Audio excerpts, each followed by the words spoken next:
আসসালামু আলাইকুম রহমতুল্লাহ বরকাত। প্রিয় বন্ধুরা, কেমন আছেন সবাই? আশা করছি আপনারা সবাই ভালো আছেন। আমার এই চ্যানেলের ৩৯তম পর্বে আমি আপনাদের সবাইকে স্বাগত জানাচ্ছি। ৩৯তম পর্ব। ছি। এই থলিতে কি আছে? আমি কিছুটা খাবার এনেছিলাম ইউজারসিফের জন্য। এটা জেলখানা, পুতিফারের রাজমহল বা বিশ্রামাগার নয়।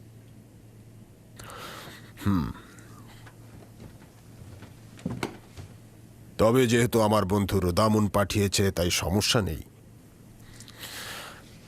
যাও, ইউজারশিপকে নিয়ে এসো।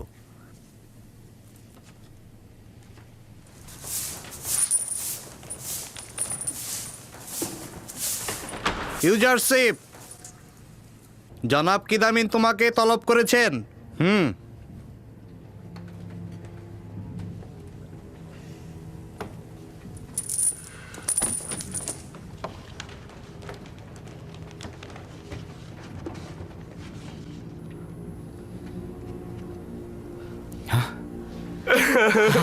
ইউজারসিফ, মেনিসাবু,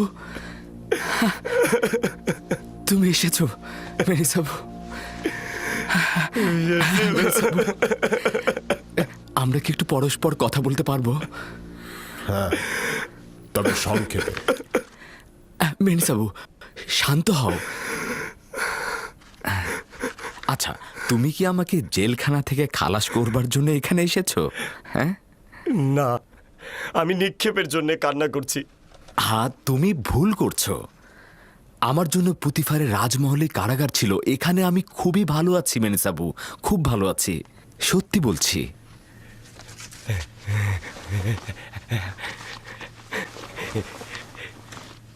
এই দেখো, এগুলো তোমার জন্য এনেছি। খুব ভালো করেছো। এগুলো কারাবন্দীদেরকে আনন্দিত করবে। কিন্তু এগুলো তো আমি তোমার জন্য এনেছিলাম, কারাবন্দীদের জন্য নয়।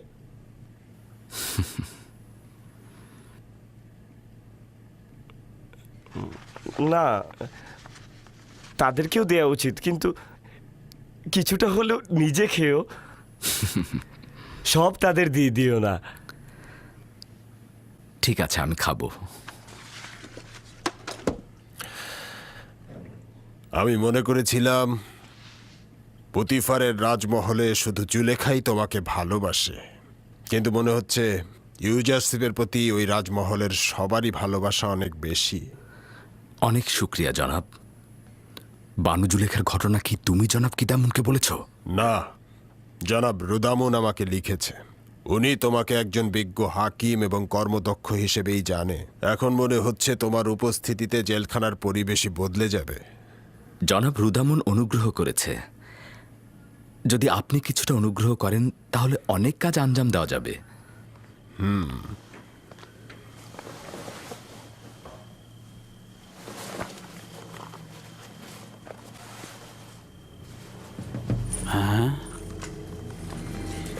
এগুলো সবাইকে দিয়ে দিন।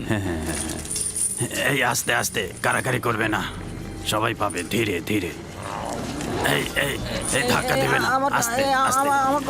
সরে যাও, সরে যাও। সবাই পাবে। নাও, তুমি নাও, তুমিও নাও। হ্যাঁ, এই ধরো, ধরো। হ্যাঁ, নাও, নাও। হ্যাঁ, হ্যাঁ।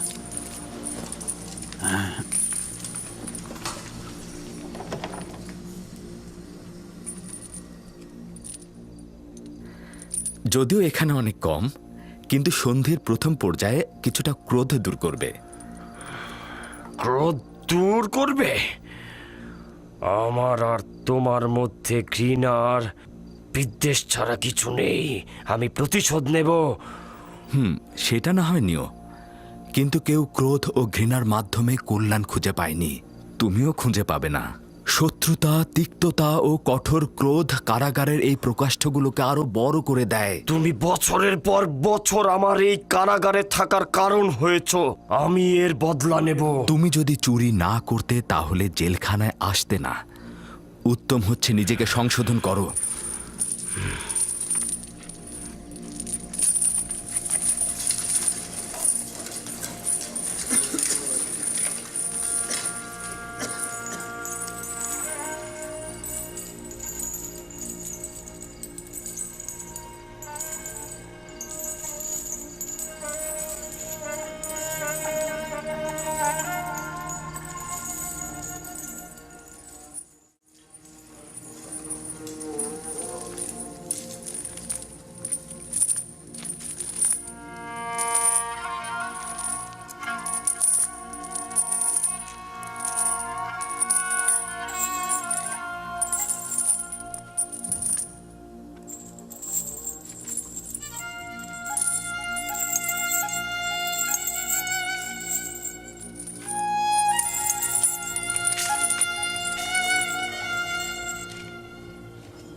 এখানে তোমরা কিভাবে জিন্দেগি করো?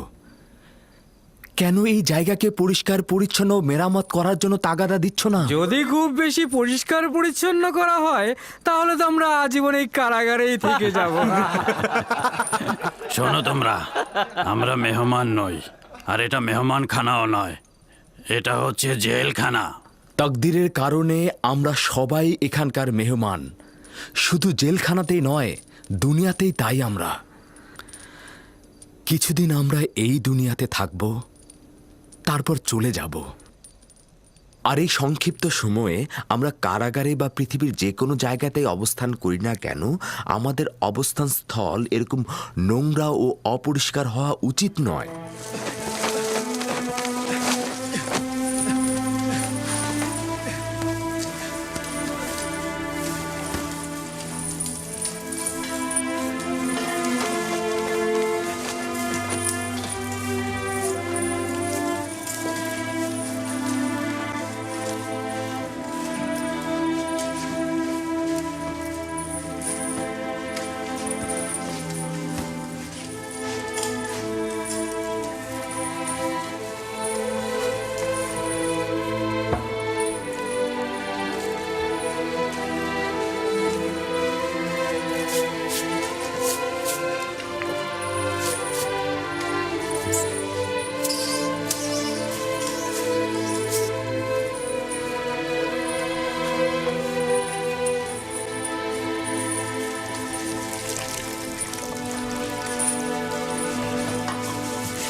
রুদামুন, দুঃখিত জনাব রুদামুন, সে আমাকে দেখেছে, আমিও তাকে দেখেছি, আমরা দুইজন কথা বলেছি একসাথে।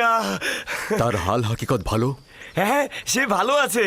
আপনার পত্র আমি জনাব কিদামেনের হাতে পৌঁছে দিয়েছি।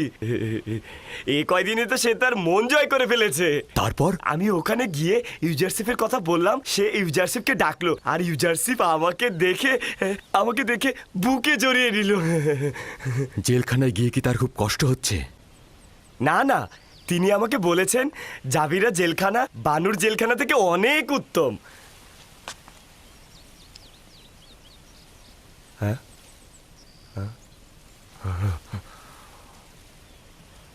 মনে হচ্ছে কারি মামা আমার সঙ্গে কোনো কাজ আছে।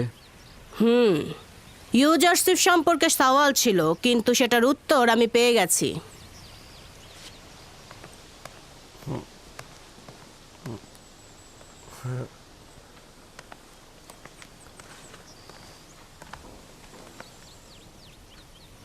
খারাপ হলো? না, চিন্তিত হইও না। এখনই বানু জুলেখার কাছে গিয়ে আমাদের কথা বলে দেবে। বানু জুলেখা তখন খেপে যাবে। জাভিরা জেলখানা বানু জুলেখার জেলখানা থেকে অতি উত্তম। জাবিরা জেলখানা তোর জন্য জাহান্নামে রূপান্তরিত করব আমি। আমার প্রাসাদ তোর কাছে জেলখানা মনে হচ্ছিল, তাই না? জেলখানা কাকে বলে তার নিশানা দেখাবো আমি তোকে, দেখাবোই আমি, দেখবো। লেখো, আমার প্রাসাদের অবস্থা জাবিরা জেলখানার থেকেও খারাপ। আমার প্রাসাদের অবস্থা? আরে না, এটা লিখতে বলিনি, বোকা কোথাকার। দুঃখিত আমার বানু, তাহলে কি লিখবো? লেখা শুরু কর। ইউজারশিপকে আমি জেলখানায় পাঠিয়েছি যেন শাস্তি পেয়ে আমার প্রতি আনুগত্য প্রকাশ করে। যে গোলাম তার মালিকের প্রতি আনুগত্য প্রদর্শন না করে তার শাস্তি ওই রূপী হওয়া উচিত যেন অমান্য করার একগুয়েমি মাথা থেকে বের হয়ে যায়। ইউজারশিপ ওই দিনই জেলখানা থেকে মুক্তি পাবে যেদিন আমার প্রতি আনুগত্য প্রকাশ করবে। এই খবর ইউজারশিপের কাছে পৌঁছে দাও।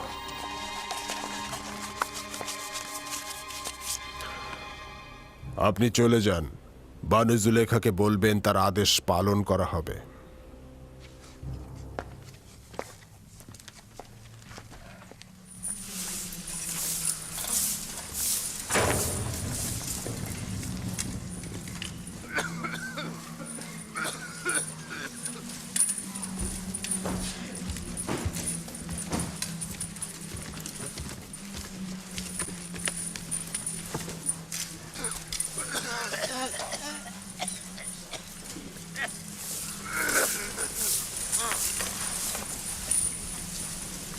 ইউজারশিপ,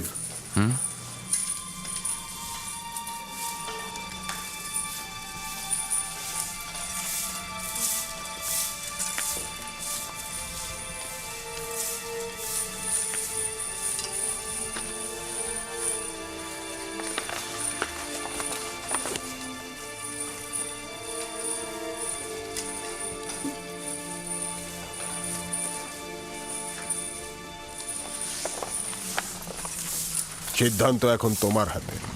চাইলে এখান থেকে খালাস হতে পারো। শুধু বানু জুলেখাকে লিখে দেব যে ইউজারশিপ আনুগত্য প্রদর্শনে রাজি আছে। আমি এই বন্দিত্বকে অনেক বেশি ভালোবাসি রাজমহলের ওই আরামায়েশ থেকে। আর আমি এটাও অনুমান করছি যে আমি যদি তার আনুগত্য মেনে না নেই তাহলে জেলখানা আমার জন্য হয়ে যেতে পারে নির্যাতন নিপীড়নের স্থান। আমার কথা আমি বলে দিয়েছি, বাকি সিদ্ধান্ত আপনার।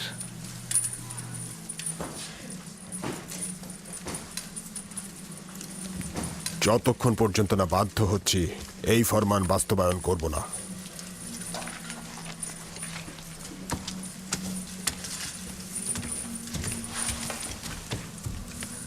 জনাব কিদামিন, আমি কি আপনার কাছে একটা তাগাদ করতে পারি? বলো। জেলখানার পরিবেশ কয়েদিদের সাহায্যে মেরামত ও পরিবর্তন করা যাবে, কিন্তু লেবাসগুলোর পরিবর্তন ও মেরামত আমাদের সামর্থ্যের বাইরে। সাহায্য করবেন? চেষ্টা করে দেখব। আপু পিস, মহামান্য বাদশার প্রধান বাবুর্চি, এইদিকে কি তুমি দেখেছো তাকে?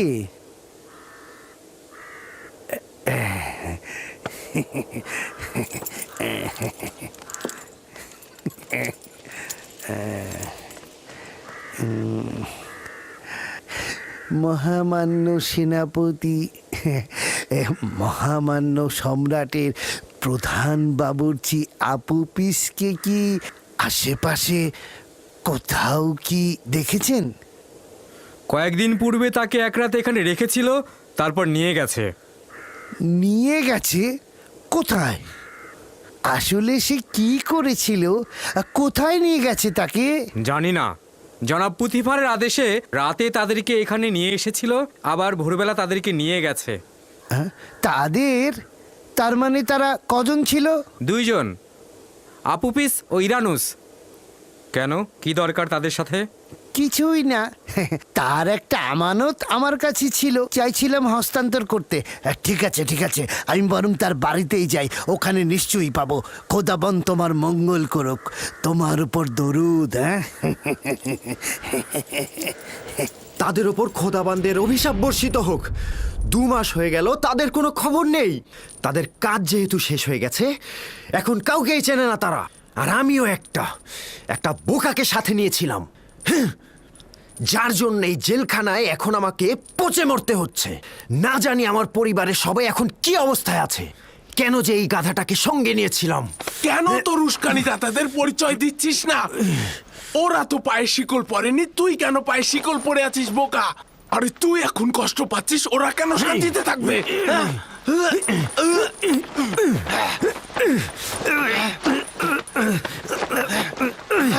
তুই তুই একটা তোমরা শান্ত হও। তোমাদের এ কি হলো?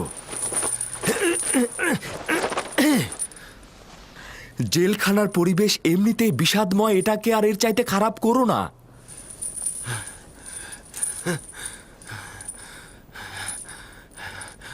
আমরা দুই বোকা যারা চাচ্ছিলাম আমেনহোতেপকে হত্যা করব।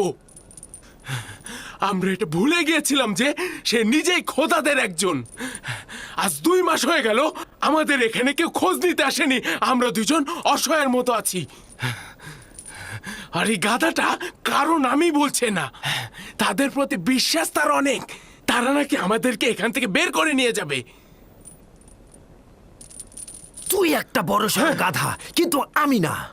ও এত বড় গাধা কি বলবো।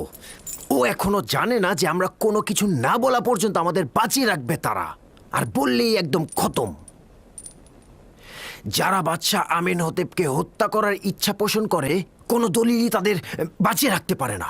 তুই তো জানিসই তুই মারা যাবি। তাহলে কেন তাদের নামগুলো প্রকাশ করছিস না, যেন যেন তারা সাজা পায়? আমি এখনো আশাবাদী। হ্যাঁ, আমি আশাবাদী। যদি আমি কখনো নাজাত নাও পাই, তবুও তাদের কথা ফাঁস করব না, কখনোই ফাঁস করব না। যদি আমি তাদের নাম উচ্চারণ করি, তাহলে তারা আমার পরিবারের সবাইকে একদম শেষ করে ফেলবে। অনুমান করছি আপুপিসের চিন্তা একেবারে অমূলক নয়। আমার ধারণা এই ষড়যন্ত্রটি আমুনের খাদেমদের। তারা আপুপিসকে ফাঁদে ফেলেছে। তারা হিংস্র ও পাথরের হৃদয়ের ইনসান। আমার অনুমান কি ঠিক আছে? না না না, একদমই না। আমি তো বলেছি তাদের কথা ফাঁস করব না। হ্যাঁ, তোমার অস্বস্তি বিবেকবানদের মতোই। কারণটা হলো তুমি ভাবছো তোমার জীবন তোমার স্ত্রী ও সন্তানকে নাজাত দেবে। এই পরিস্থিতিতে আমরা অবশ্যই খোদাবানের কাছে সাহায্য চাইব। শুধুমাত্র সেই সাহায্য করতে পারবে। তোমাদের খোদার যদি সাহায্য করার সামর্থ্য থাকে, তবে প্রথমে সে আমুনের প্রধান খাদেম অজ্ঞামোহর ও তার দোসরদেরকে সাহায্য করবে, তোমাদেরকে নয়। তাহলে তোমার দৃষ্টিতে না আছে আমাদের আমুনের সহযোগিতা, না আছে তার খাদেমদের সহযোগিতা। আমার তোমাদের খোদাগণকে অবজ্ঞা করার কোনো ইচ্ছেই নেই, তবে একখণ্ড পাথরের কাছ থেকে সাহায্য চাওয়া বিবেকসম্মত নয়। কিছুটা বোকামিও। তুমি কে যে আমাদের খোদাকে পাথর বলছো? ইউজারসিফ আমার নাম। ইউজারসিফ মানে পুতিফারের তত্ত্বাবধায়ক? আর এই যে জুলেখার সাথে তোমাদের সত্যিকারের নাজাতের জন্য শক্তিশালী খোদার প্রয়োজন রয়েছে। এই খোদার নয়। এই খোদা দিয়ে কোনো কাজ হবে না।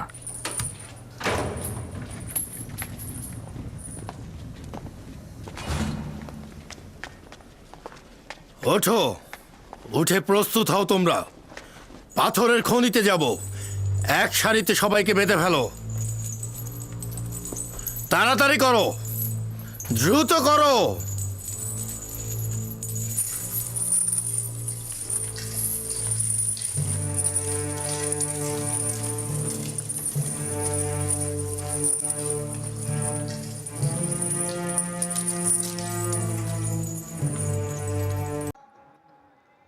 তৎকালীন যুগে একজন বাদশাহ ছিল, যেই বাদশার নাম ছিল জু নওয়াজ বাদশাহ। সবাই বলেন কি বাদশাহ? জু নওয়াজ। জু নেওয়াজও বলা যেতে পারে, জু নেওয়াজ বাদশাহ, যার কথা সূরা বুরুজের শানে নুজুলে, সূরা বুরুজের 8 নম্বর আয়াতের শানে নুজুলে বলা হয়েছে। সুবহানাল্লাহ। এই জু নওয়াজ বাদশাহ ক্ষমতায় টিকে থাকবার জন্য তার একটা কৌশল ছিল। জাদুকরদের মাধ্যমে সে ক্ষমতায় যুগ যুগ ধরে টিকে থাকত। যেমন আজকের যুগে কিছু কিছু মানুষ ক্ষমতায় টিকে থাকে বিভিন্ন কৌশলে, আছে কিনা? আজকেও দেখবেন এক একটা দেশের প্রধানমন্ত্রী এক একটা কৌশলে কেউ রাজতন্ত্র, কেউ সমাজতন্ত্র, কেউ গণতন্ত্র, কি বিভিন্ন কায়দায় কেউ বা কোনো মানুষের অধিকার ক্ষুণ্ণ করে, চুরি করে, ডাকাতি করে, দিনের বেলায় প্রয়োজন হয় না, রাতের বেলায় সব কমপ্লিট হয়ে যায়। আছে কিনা? একটু পেছনে ভাইরা কথা বলছেন, তাহলে আপনারা কি আমার বিপক্ষে? তাহলে একটু কথা বলেন না, রাগ করতেছেন? আমার ভাইয়ারা, জুনাওয়াজ বাদশাহ তার একজন জাদুকর ছিল। এই জাদুকর তিনি বয়োবৃদ্ধ হয়ে গেলেন। বয়োবৃদ্ধ হয়ে যাওয়ার পরে তিনি বাদশাকে বলতেছেন, বাদশাহ আমি আর বেশি দিন বাঁচবো না, তবে আমাকে একজন ছোট্ট বালক দেওয়া হোক, যেই বালকটি অত্যন্ত মেধাবী হবে, যেই বালকটি প্রখর মেধাবী হবে, যার স্মরণ শক্তি অনেক ভালো হবে, এমন একটা বালককে আমার কাছে নিযুক্ত করতে হবে, যেই বালককে আমি জাদুবিদ্যা শিক্ষা দেব। কারণ আমি আর বেশি দিন বাঁচবো না, আমি মরে গেলে আপনার ক্ষমতায় রাখবে কি? একজনের তো দরকার হবে। কারণ সারা পৃথিবীর মানুষ সবাই চাই ক্ষমতা, ক্ষমতা, ক্ষমতা। কথা বলেন ঠিক কিনা? যে ক্ষমতায় যায়, যে চেয়ারে বসে, সে ব্যক্তি থাকে গিয়ারে। কথা বলেন ঠিক কিনা? 100% গিয়ারে থাকে, চেয়ার ছাড়তে চায় না, কিন্তু চেয়ারের চাবিকাঠি কার হাতে? একটু কথা বলেন, কার হাতে? যতই আমি চেয়ার ধরে রাখার চেষ্টা করি না কেন, এই চেয়ারের চাবিকাঠি মহান মালিকের হাতে। মহান রব্বুল আলামিন তিনি বলেছেন, কুলিল্লাহুম্মা মালিকাল মুলকি তুতিল মুলকা মান তাশা ওয়া তানজিউল মুলকা মিম্মান তাশা ওয়া তুইজ্জু মান তাশা ওয়া তুযিল্লু মান তাশা বিয়াদিকাল খায়র ইন্নাকা আলা কুল্লি শাইইন কাদির।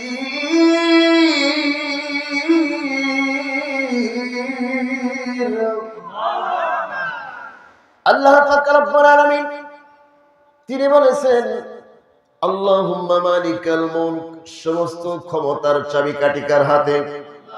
তিনি যাকে ইচ্ছা তাকে ক্ষমতা দেন, যাকে ইচ্ছা ক্ষমতা থেকে। এই জন্য কোন ব্যক্তি যেন মনে করে না যে আমি এত সাল পর্যন্ত টার্গেট নিয়েছি। জি না না না, আপনি যতই টার্গেট নেন না কেন, মালিকের যখন অর্ডার হবে, এক থাপ্পড় দিয়ে আল্লাহ চেয়ার থেকে নামিয়ে দেবে। কারণ এটা কোরআনের আয়াত। সূরা আল ইমরানের 26 নম্বর আয়াত নিয়ে কোরআনের আয়াত কি অস্বীকার করা যাবে? কথা বলুন। পৃথিবীর ভিতরে কত দাম্ভিক, কত স্বৈর শাসক এসেছিল, কেউ চিরস্থায়ী টিকে থাকতে? নমরুদ, ফিরাউন, সাদ্দাত, হামান। কারণ তারা কত বড় উঁচু মানের মানুষ ছিল, কত শক্তিশালী ছিল, তাদের নাম নিশানা এখন নাই। কথা বলো ঠিক কিনা? আল্লাহ তাআলা যাকে ইচ্ছা তাকে ক্ষমতা দেন, যাকে ইচ্ছা নামায় নিয়েছেন, যাকে ইচ্ছা সম্মানিত করেন, যাকে ইচ্ছা বেইজ্জতি করেন। কথা বলেন ঠিক কিনা? এই চাবিকাঠি সব কার হাতে? এই জন্য জুনাওয়াজ বাদশাহ একজন মেধাবী বালক তার কাছে নিযুক্ত করা হলো। জুনাওয়াজ বাদশাহ শিক্ষার জন্য বালককে নিযুক্ত করলেন। বালক প্রতিদিন যায় বিদ্যা শেখার জন্য, জাদুবিদ্যা শিখতে যায়। প্রতিমধ্যে এক জায়গায় একজন ধর্মযাজক, শরিয়াতের একজন ব্যক্তি, ধর্মযাজক, একজন আবেদ, আল্লাহর ইবাদত করে, সারা রাত ইবাদত করে, আর দিনের বেলায় মানুষের কাছে দিনের দাওয়াত দেয়। ছোট্ট বালক ওই পথে যাওয়ার সময় লক্ষ্য করে দেখলেন এই ব্যক্তিটা কত সুন্দর ইবাদত করে, মালিকের ডাক দেয়। এই ব্যক্তির কথাগুলি আমার খুব ভালো লাগছে। সুবহানাল্লাহ বললেন। কারণ কোরআন এমন একটি মধুর বাণী, কোরআন এমন একটি কিতাব, কাফেররা পর্যন্ত গোপনে গোপনে কোরআন শুনেছিল। জিনেরা পর্যন্ত তারা তাদের ওরাল বন্ধ করে দিয়ে কোরআন শুনেছিল আর বলেছিল এত বড় আশ্চর্য ধরনের কিতাব, আশ্চর্য ধরনের কথা শুনলাম। সুবহানাল্লাহ। আর কিছু আজকে আবু জাহেলের চাইতে নিকৃষ্ট মানুষ আছে, তারা কোরআন শুনতে চায় না, কোরআনের মাহফিলে আসতে চায় না, বাড়িতে ঘুমায় থাকে, বসে থাকে দোকানপাটে, চায়ের দোকানে আড্ডা করে আর বলে এটা আমার দলের কোনো বিষয় না, এটা হচ্ছে অন্য দলের বিষয়।